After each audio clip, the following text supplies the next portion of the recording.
Buenos días, compañeros y maestro. El tema del día de hoy que me toca explicar es el derecho como argumentación.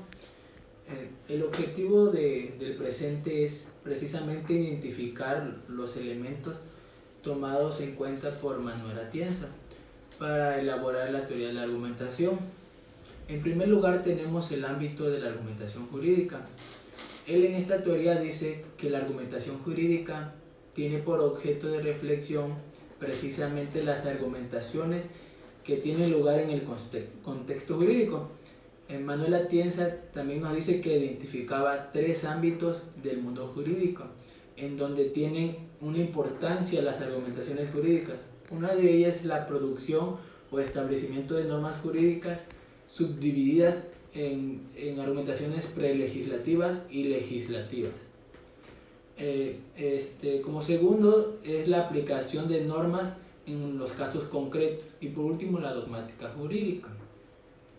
Como él mismo lo señala, la dogmática jurídica va a la par de la argumentación jurídica, ya que la interpretación abstracta que se hace de la norma se da precisamente para resolver casos concretos aplicables a la misma. Algo muy importante de recordar es que nuestra sociedad se desenvuelve entre problemas, entre conflictos intersociales, es decir, se suscita entre los individuos una serie de conflictos que necesitan ser resueltos, ya sea desde los hechos que acontecen en la misma sociedad, que llevan a analizar y crear normas jurídicas para regular a los mismos conflictos con base a las normas ya existentes. Como segundo punto tenemos el contexto de descubrimiento y contexto de justificación, o sea, explicar y justificar.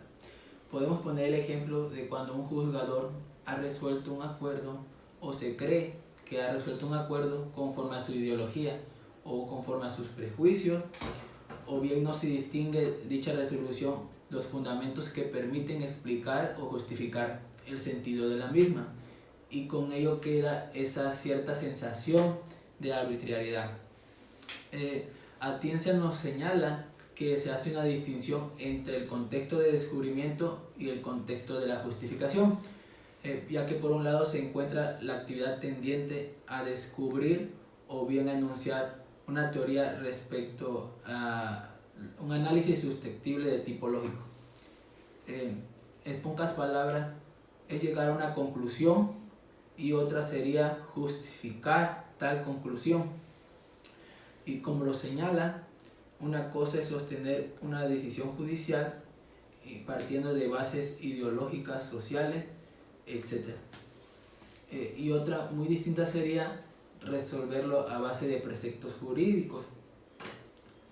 Como tercer punto tenemos el concepto de validez deductivo. En este punto se desarrolla un ejemplo de cómo las conclusiones pueden llegar a ser de manera argumentativa. A veces pueden ser erróneas, ya que se puede partir de premisas falsas. A veces se concluye que tenemos unas implicaciones o unas inferencias lógicas o una argumentación válida deductivamente, cuando la conclusión necesariamente es verdadera si las premisas son verdaderas.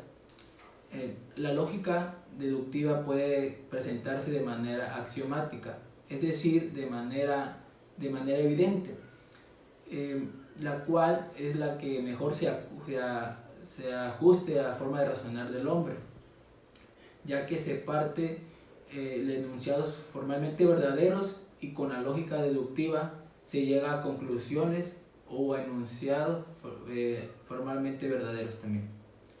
Entonces, si las premisas son verdaderas, forzosamente lo será la conclusión.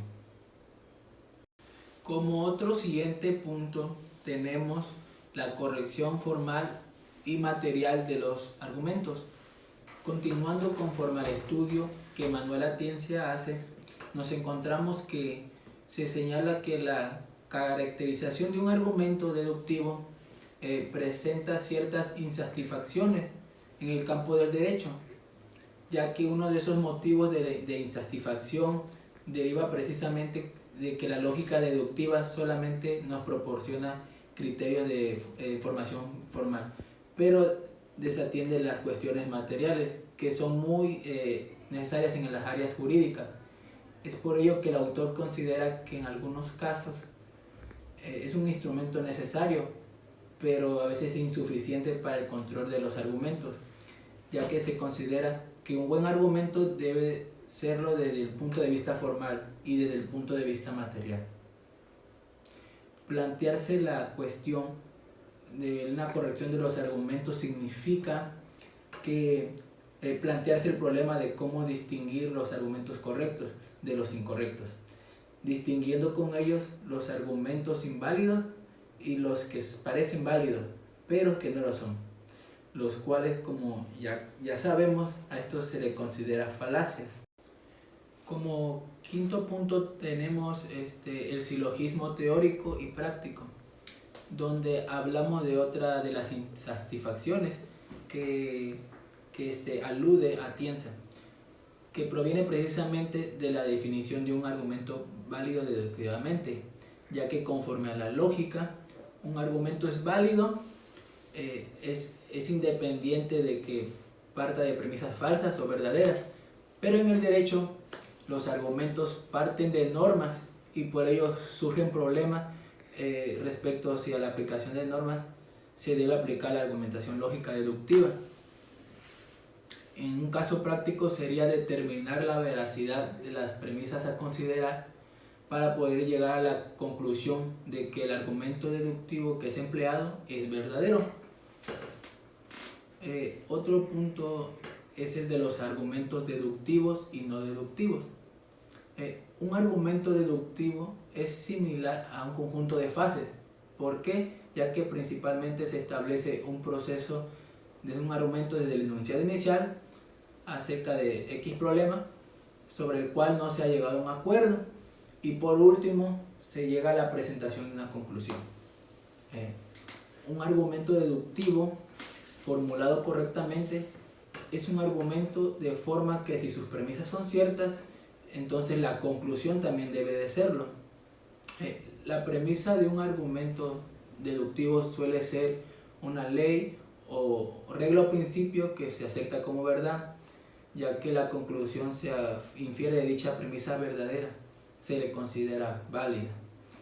Por esto se dice que los argumentos deductivos, la verdad de la conclusión es inferida. Por ejemplo, la premisa sería: todo perro ladra, mi mascota es un perro. Entonces la conclusión sería: mi perro ladra. Así que el razonamiento deductivo es utilizado para comprender fenómenos específicos. Otro punto es el del silogismo judicial.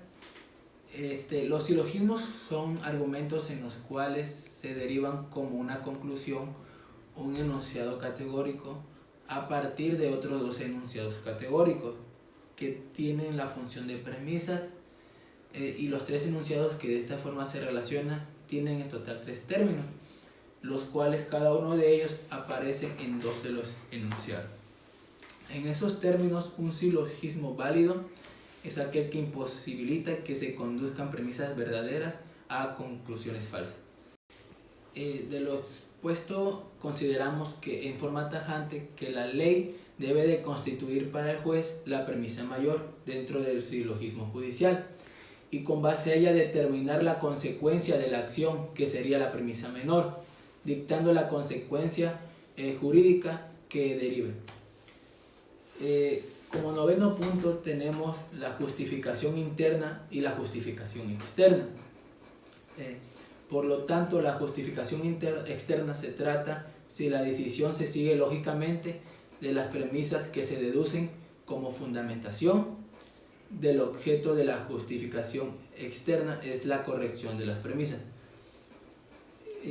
La tarea de la teoría de la justificación es en primer lugar el análisis lógico de las formas de argumentación que se reúnen en dichos grupos, con la finalidad de comprender la necesidad de su vinculación.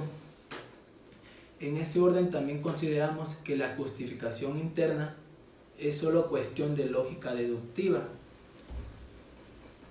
y Como último punto tenemos la lógica jurídica y la argumentación jurídica.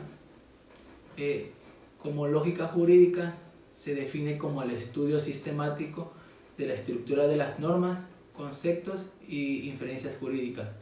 Es decir, que la lógica jurídica parte del estudio de la lógica de las normas, que consiste en desentrañar el sentido de las normas, identificando la naturaleza jurídica que el legislador pretende plasmar en dichas normas. Y por otra parte se sostiene que la lógica jurídica es el uso general del entendimiento, es decir, aplicar las reglas sin las cuales no hay un uso alguno del entendimiento. Como conclusión considero que las argumentaciones que pueden consistir en los antecedentes tomados en cuenta para la iniciativa de leyes o normas jurídicas deben ser consideradas dentro de la teoría de la argumentación, ya que los debates y discusiones llevados a cabo de manera previa a la propuesta legislativa son los que sustentan la propuesta misma. Y bueno, también considero que la argumentación jurídica es muy importante para nosotros los estudiantes de Derecho, ya que es algo con lo que vamos a practicar la mayor parte del tiempo, lo cual va a ser muy necesario su entendimiento.